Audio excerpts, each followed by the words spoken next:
ಇದರ ಬಗ್ಗೆ ಮಾಹಿತಿಯನ್ನ ಪಡೆದುಕೊಳ್ಳೋಣ. ನಮ್ಮ ಪ್ರತಿನಿಧಿ ಮಾರುತೇಶ್ ಇದೀಗ ನಮ್ಮ ಜೊತೆ ಸಂಪರ್ಕದಲ್ಲಿದ್ದಾರೆ. ಮಾರುತೇಶ್, ನಾವು ಗಮನಿಸ್ತಾ ಇದ್ದೀವಿ ನಮ್ಮ ರಾಜ್ಯದಲ್ಲಿ ಸಚಿವ ಸಂಪುಟ ವಿಸ್ತರಣೆ ಯಾವಾಗ ಆಗುತ್ತೆ ಅನ್ನುವಂತಹ ಪ್ರಶ್ನೆಗೆ ಸದ್ಯಕ್ಕಂತೂ ಉತ್ತರ ಇಲ್ಲ. ಯಾಕಂತಂದ್ರೆ ರಾಷ್ಟ್ರೀಯ ಮಟ್ಟದಲ್ಲಿ ಆಗ್ತಾ ಇರುವಂತಹ ಬೆಳವಣಿಗೆ, ಪ್ರತಿಭಟನೆ.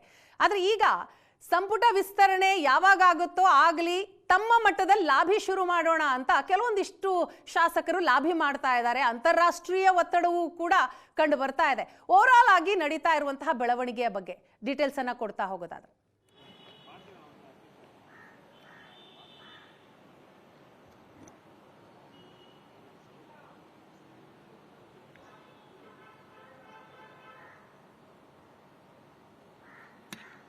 ಮಾರುತೇಶ್, ನನ್ನ ಧ್ವನಿ ಕೇಳಿಸ್ತಾ ಇದೆಯಾ?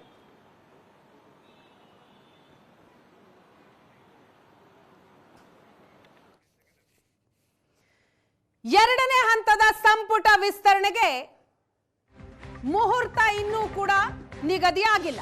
ಶನಿವಾರ ಅಥವಾ ಭಾನುವಾರ ರಾಜ್ಯದ ನಾಯಕರಿಗೆ ಹೈಕಮಾಂಡ್ನಿಂದ ಬುಲಾವ್ ಬರುವಂತಹ ನಿರೀಕ್ಷೆ ಇದೆ. ಒಂದು ವೇಳೆ ಅದೇ ರೀತಿ ಆಗಿದ್ದೇ ಆದರೆ ಮುಂದಿನ ವಾರವೇ ಸಚಿವರು ಪ್ರಮಾಣ ವಚನ ಸ್ವೀಕಾರ ಮಾಡುವಂತಹ ಸಾಧ್ಯತೆಗಳು ಕೂಡ ಇದೆ. ಈಗಾಗಲೇ ರಾಜ್ಯದ ನಾಯಕರು ಪಟ್ಟಿಯನ್ನ ಸಿದ್ಧಪಡಿಸಿಕೊಂಡು ಹೈಕಮಾಂಡ್ ನಾಯಕರಿಗೆ ತಲುಪಿಸಿದ್ದಾರೆ. ಆದರೆ ಹೈಕಮಾಂಡ್ ಲೆವೆಲ್ನಲ್ಲಿ ಅಂದ್ರೆ ದೆಹಲಿಯಲ್ಲಿ ಆಗ್ತಾ ಇರುವಂತಹ ಬೆಳವಣಿಗೆಯಿಂದಾಗಿ ಆ ಪಟ್ಟಿಗೆ ಅಂತಿಮ ಮುದ್ರೆ ಬೀಳ್ತಾ ಇಲ್ಲ.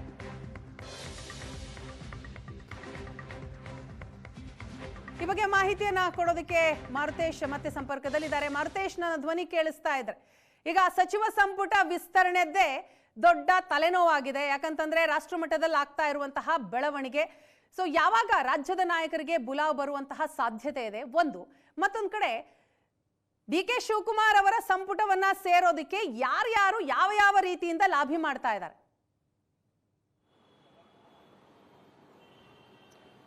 ಈಗ ಪಾರ್ಲಿಮೆಂಟ್ ಸೆಷನ್ ನಡೀತಾ ಇರುವಂತಹ ಕಾರಣಕ್ಕಾಗಿ ಸದ್ಯಕ್ಕೆ ಆ ಬೆಳವಣಿಗೆಗಳಿಲ್ಲ.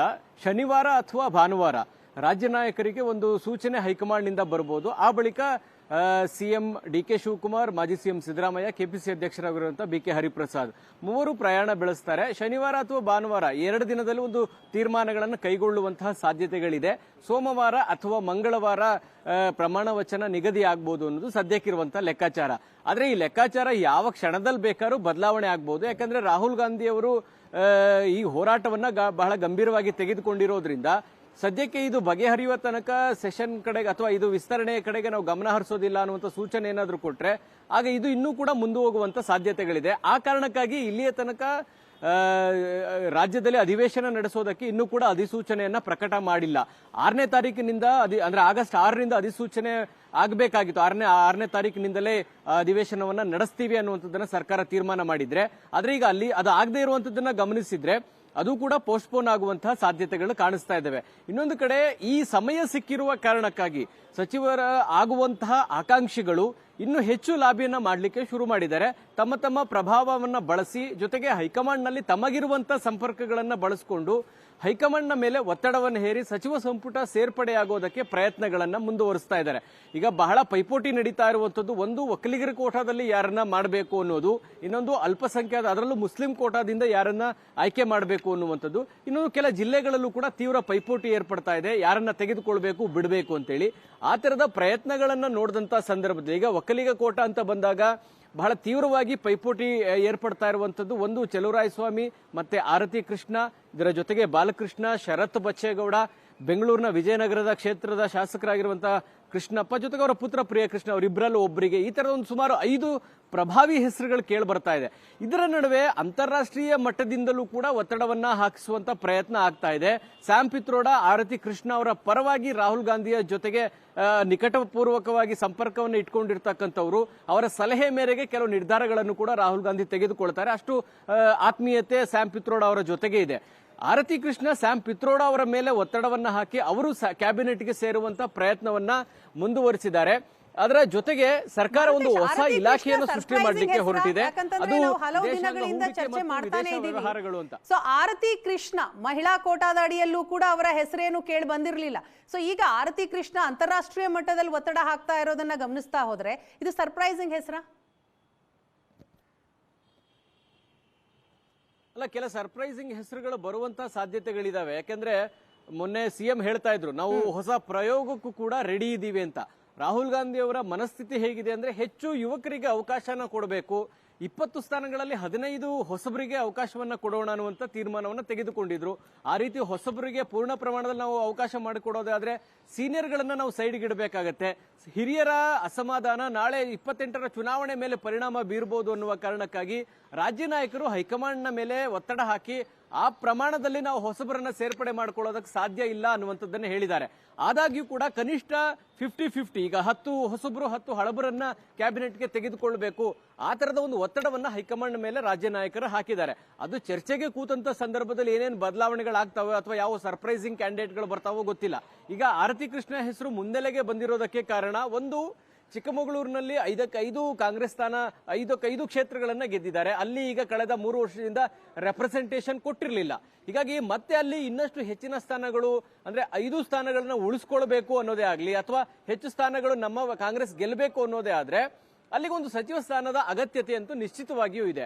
ಆ ರೀತಿ ಅಂತ ಬಂದಾಗ ಅಲ್ಲಿ ಶೃಂಗೇರಿಯ ರಾಜೇಗೌಡರು ಫೈಟ್ ಮಾಡ್ತಾ ಇದ್ದಾರೆ, ಒಕ್ಕಲಿಗರ ಕೋಟ. ಇನ್ನು ಕುರುಬ ಕಮ್ಯುನಿಟಿಯಿಂದ ತರೀಕೆರೆಯ ಶ್ರೀನಿವಾಸ್ ಕೂಡ ಪೈಪೋಟಿಯಲ್ಲಿದ್ದಾರೆ. ಈ ನಡುವೆ MLC ಆಗಿರುವಂತಹ ಆರತಿ ಕೃಷ್ಣ ಅವರು ಕೂಡ ತಮ್ಮದೇ ಒಂದು ಒತ್ತಡವನ್ನ ಹಾಕ್ತಾ ಇದ್ರೆ. ಅವರ ಹೈಕಮಾಂಡ್ ಹಂತದಲ್ಲೂ ಕೂಡ ಬಹಳ ಪ್ರಭಾವಿಯಾಗಿ ಇರುವಂತಹ ನಾಯಕಿ. ಇದರ ಜೊತೆಗೆ ಒಂದು ಹೊಸ ಇಲಾಖೆಯನ್ನು ಕೂಡ ಸರ್ಕಾರ ಸೃಷ್ಟಿ ಮಾಡಲಿಕ್ಕೆ ಹೊರಟಿದೆ. ಅದು ವಿದೇಶಾಂಗ ಹೂಡಿಕೆ, ಜಾಗತಿಕ ಹೂಡಿಕೆ ಮತ್ತು ವಿದೇಶಾಂಗ ವ್ಯವಹಾರಗಳ ಸಚಿವಾಲಯ. ಅಂದ್ರೆ NRIಗಳಿಗೆ ಯಾವುದೇ ರೀತಿ ಸಮಸ್ಯೆ ಆಗದ ರೀತಿ ಒಂದು ಸಚಿವಾಲಯ ಮಾಡಬೇಕು, ಹೂಡಿಕೆಗಳು ಬರೋದಕ್ಕೆ ಸಲೀಸಾಗಿ ಒಂದು ವೇದಿಕೆ ಸೃಷ್ಟಿ ಮಾಡುವಂತ ಇಲಾಖೆ ಬೇಕು ಅನ್ನುವ ಕಾರಣಕ್ಕಾಗಿ ಆ ಇಲಾಖೆಯನ್ನ ಮಾಡಲಿಕ್ಕೆ ಹೊರಟಿದ್ದಾರೆ. ಅದಕ್ಕೆ ಸೂಕ್ತವಾದಂತ ಅಭ್ಯರ್ಥಿಯ ಹುಡುಕಾಟ ಅಂತ ಬಂದಾಗ ಆರತಿ ಕೃಷ್ಣ ಅವರು ಅದಕ್ಕೆ ಸೂಕ್ತವಾಗಿರ್ತಕ್ಕಂಥ ವ್ಯಕ್ತಿ. ಹೀಗಾಗಿ ಅವರಿಗೆ ಅವಕಾಶಗಳು ಸಿಗುವಂತಹ ಸಾಧ್ಯತೆಗಳು ಜಾಸ್ತಿ ಕಾಣಿಸ್ತಾ ಇದೆ. ಅದಕ್ಕೆ ಬೇಕಾದಂತಹ ಒತ್ತಡ ಮತ್ತು ಲಾಬಿ ಅಷ್ಟರ ಮಟ್ಟಿಗೆ ಅವರು ಕೂಡ ಅಂತಾರಾಷ್ಟ್ರೀಯ ಮಟ್ಟದಲ್ಲಿಂದಲೂ ಕೂಡ ಪ್ರಯತ್ನಗಳನ್ನು ಹಾಕ್ತಾ ಇದ್ದಾರೆ. ಆ ಕಾರಣಕ್ಕಾಗಿ NRIಗಳು CMಗೂ ಕೂಡ ಪತ್ರ ಬರೆದು ನಮಗೆ ಪ್ರತ್ಯೇಕವಾದಂತಹ ಸಚಿವರು ಬೇಕು, ಪ್ರತ್ಯೇಕವಾದಂತಹ ಇಲಾಖೆಯೇ ಬೇಕು ಅಂತೇಳಿ ಒಂದು ಪತ್ರವನ್ನು ಬರೆದು ಕೂಡ ಮನವಿ ಮಾಡಿದ್ರು. ಅಷ್ಟರ ಮಟ್ಟಿಗೆ ಸಚಿವ ಸಂಪುಟ ಸೇರ್ಪಡೆಗಾಗಿ ಲಾಬಿ ಕಾಂಗ್ರೆಸ್ನಲ್ಲಿ ಬಹಳ ದೊಡ್ಡ ಪ್ರಮಾಣದಲ್ಲಿ ನಡೀತಾ ಇದೆ. ಒಂದಷ್ಟು ಹೆಸರುಗಳು ಖಚಿತ ಆಗ್ತಾ ಇದೆ. ಅದು ಚರ್ಚೆಗೆ ಕೂತಂತ ಸಂದರ್ಭದಲ್ಲಿ ಆ ಹೆಸರುಗಳನ್ನ ಒಪ್ಕೊಳ್ತಾರಾ ಇಲ್ವಾ, ಅದು ಬಹಳ ಕುತೂಹಲವನ್ನು ಮೂಡಿಸಿದೆ. ಯಾಕೆಂದ್ರೆ 2-3 ನಾಯಕರನ್ನು ಒಟ್ಟಿಗೆ ಕೂತಾಗ ಒಂದು ಆಯ್ಕೆ ಅಂತ ಬಂದಾಗ ಅದಕ್ಕೆ ಬೇರೆ ಬೇರೆ ರೀತಿಯಾದಂತ ಅಭಿಪ್ರಾಯಗಳನ್ನ ವ್ಯಕ್ತಪಡಿಸುವಂತ ಸಾಧ್ಯತೆ ಇದೆ. ಆದ್ರೆ ಆ ಅಭಿಪ್ರಾಯವನ್ನ ಹೈಕಮಾಂಡ್ ಎಷ್ಟರ ಮಟ್ಟಿಗೆ ಒಪ್ಕೊಳ್ತಾರೆ, ಯಾವ ಅಭಿಪ್ರಾಯವನ್ನ ನಿರ್ಲಕ್ಷಿಸ್ತಾರೆ, ಅದರ ಮೇಲೆ ಯಾವ ಹೆಸರು ಸೂಚಿಸ್ತಾರೆ ಮತ್ತು ಅಂತಿಮ ಆಯ್ಕೆಗಳು ನಿಂತಿರುವಂತದ್ದು. ಹಾಗಾಗಿ ಈ ಲಾಬಿ ಅಂತೂ ತೀವ್ರವಾಗಿ ನಡೀತಾ ಇದೆ. ಈಗ ಹೆಚ್ಚು ಸಮಯಾವಕಾಶ ಸಿಕ್ಕಿರೋದ್ರಿಂದ ಆ ಲಾಬಿಯ ಪ್ರಯತ್ನವೂ ಕೂಡ ಇನ್ನಷ್ಟು ಜೋರಾಗ್ಲಿಕ್ಕೂ ಕೂಡ ಕಾರಣ ಆಗ್ತಾ ಇದೆ. ವೀಣಾ, ಎಸ್, ಇದರ ಜೊತೆಗೆ ಮಾರುತೇಶ್, ಏನೇ ಹೈಕಮಾಂಡ್ ನಿರ್ಧಾರ ತೆಗೆದುಕೊಂಡ್ರೂ ಕೂಡ 2028ರ ಚುನಾವಣೆಯನ್ನ ದೃಷ್ಟಿಯಲ್ಲಿ ಇಟ್ಕೊಂಡೇ ನಿರ್ಧಾರವನ್ನ ಮಾಡಬೇಕಾಗತ್ತೆ.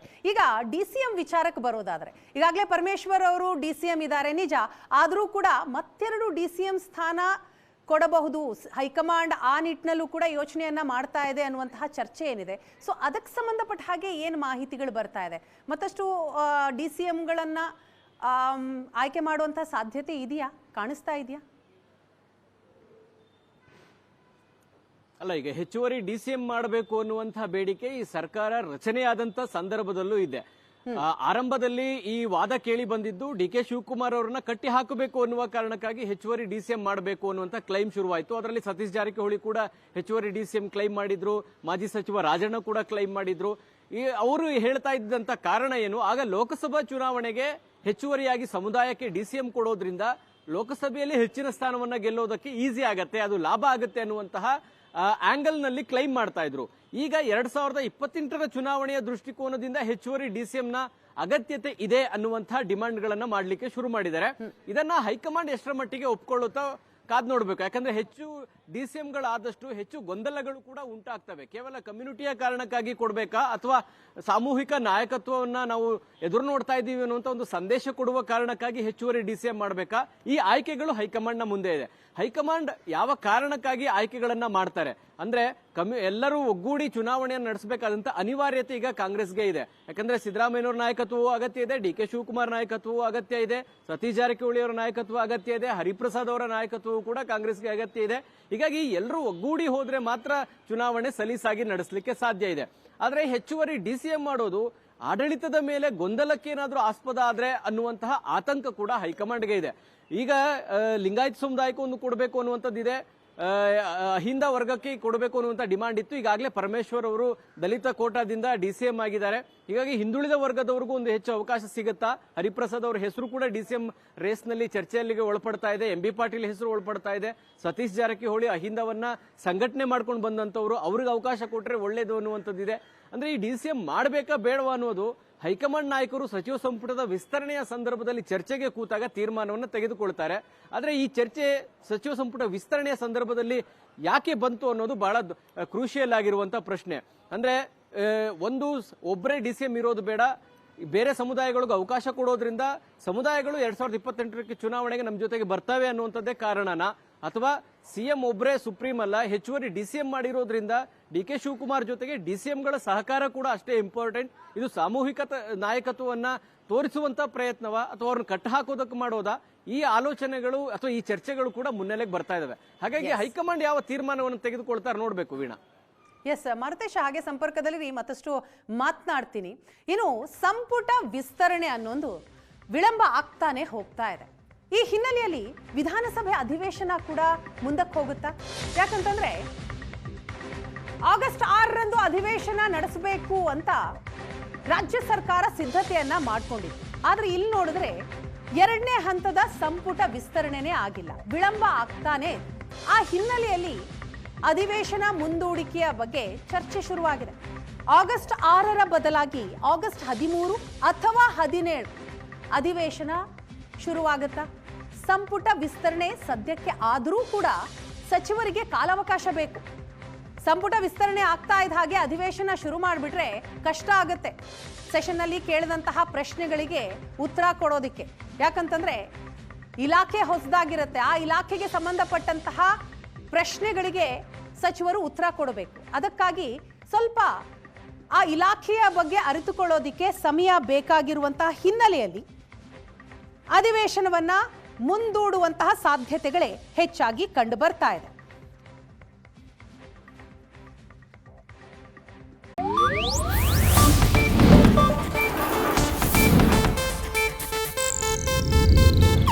ಇದು ಏಷ್ಯಾನೆಟ್ ನ್ಯೂಸ್ ನೆಟ್ವರ್ಕ್ ಪ್ರಸ್ತುತಿ.